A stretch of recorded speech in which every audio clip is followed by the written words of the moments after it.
好好咁租屋住吧，剛需唔好喺珠海買樓啦。如果你預算唔多，又一定要喺珠海買樓，呢5條建議啊，你仲唔知道嘅話呢，蝕啲錢都係小事，以後想買啊都賣唔出去。尤其係第5條，首先係買樓你一定要知道邊啲係真嘅配套，我哋唔好去買嗰啲一年啊都用唔到幾次嘅假配套，似機場、高鐵站、火車站，仲有星級酒店、大人遊樂場、度假區，唔理佢啊有幾高大上，呢啲呢都係屬於假嘅配套，一年啊都用唔到幾多次，仲不如小區附近有菜市場、有公園、有社區醫療，呢啲先至係最實際㗎嘛。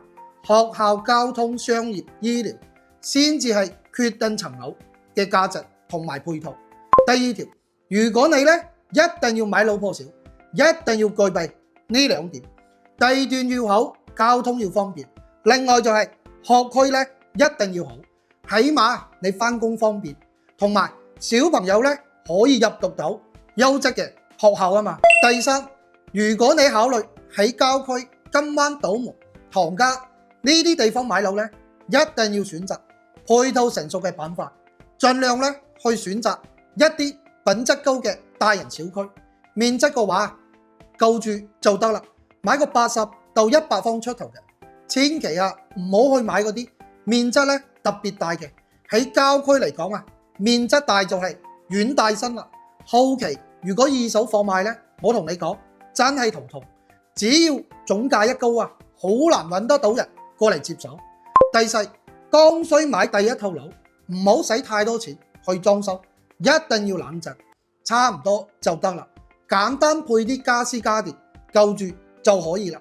就算咧你裝得再靚，都好快就會過時。萬一啊以後要賣，都係唔值錢嘅。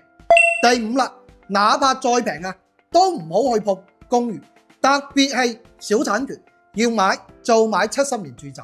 物業呢個嘢呢，有流通呢先叫資產。以前係房價普漲，住宅呢有限購，啲有錢人啊又冇名額，佢哋先至去買公寓啊嘛。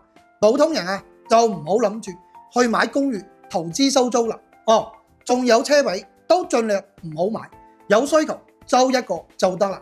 喺珠海就算係市區啊，租個車位都係300-400蚊一個月。我係大足，關注我，帶你了解真實嘅珠海樓市。